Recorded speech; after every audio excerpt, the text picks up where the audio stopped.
really get ready for that degree after high school so that you can work in a facility as an instructor in the future. This is nuts and bolts. It is. Yeah. It is. And it's a great time to test drive, just as Sarah said. You know, you may think that this is what you want to do. And I'm always amazed at our 15, 16, 17-year-old students that we work with typically, that they can make such big decisions about their career interest at such young ages.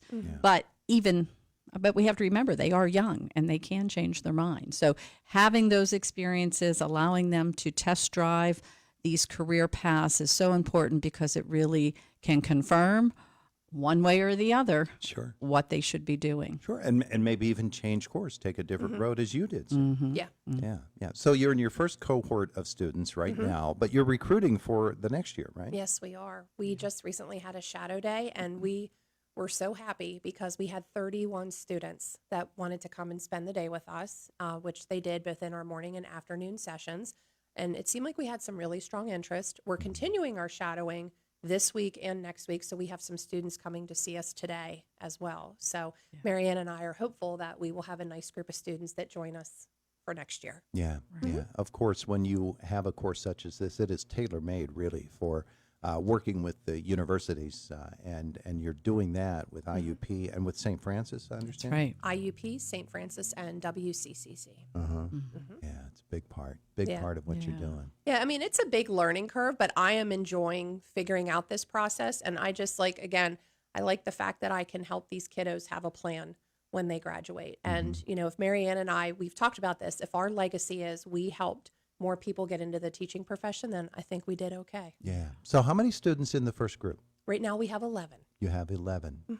When you think about the potential for a program such as this, is there an upper ceiling? I don't know. I think we're still figuring that out.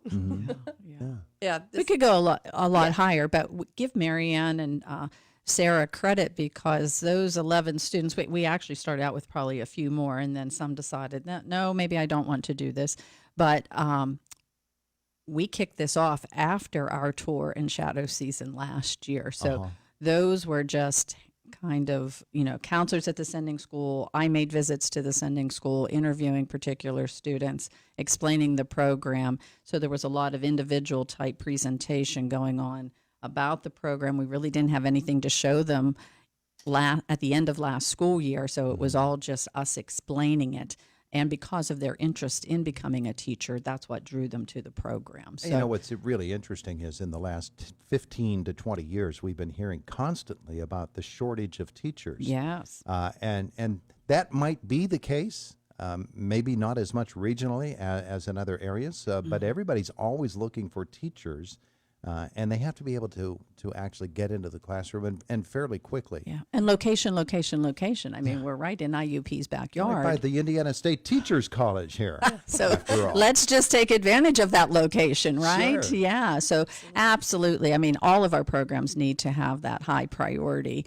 And so because of our location, because of just what you said, the shortage, there definitely is an employability need for educators. And so this Rising Educator program fits nicely with all of our other career and technical education programs. Yeah.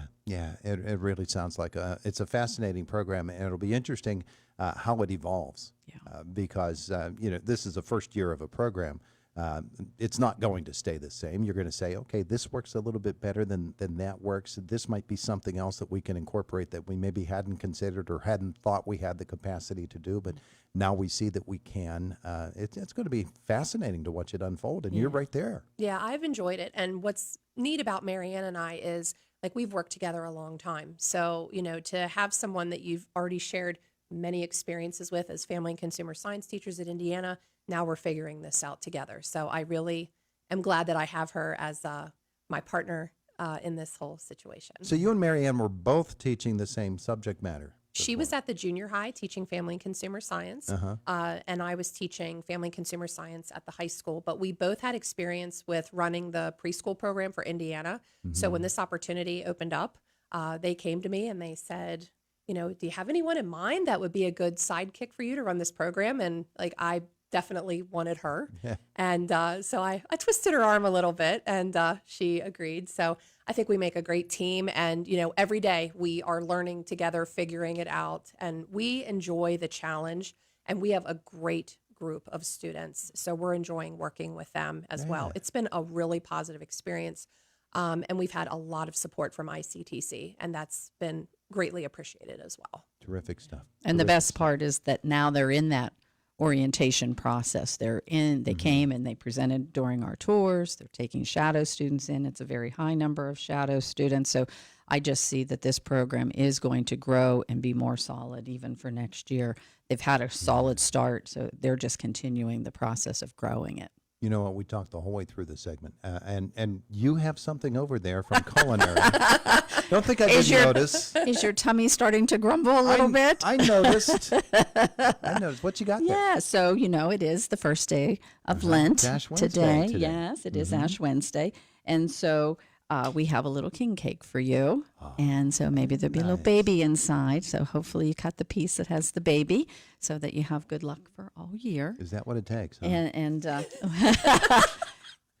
there's a lot of tradition, so there it is, tradition. Oh, I see. It is a religious holiday, but it is a symbol of luck. We know that you don't absolutely need luck, Todd. Yeah, yeah, we're up on all that. But I also want to talk about upcoming open house, right? Because that, along with touring and shadowing, now all of the families that currently are enrolled at ICTC, their students and families are invited out to open house. Our new shadow students and their families have been invited to open house. So I want to leave these here at the radio station and also just put a shout out for our annual community open house, which will be Thursday, February 26th. It's 5:30 to 7. All of our instructors will be available. Some of our students will be there demonstrating. Sarah and Marianne will be on the ICTC campus that night. We have a computer lab available to them, and they bring props and pictures and show what they do in their area down at the high school. So everybody will be available sharing information with our families. Smart thing to do. Very good. Thank you, ladies. We appreciate it. Thank you All very right. much. Thank you, Todd. It is Indiana in the Morning. It's WCCS 101.1 FM, AM 1160, WCCSradio.com. Just about the top of the hour, 8 o'clock.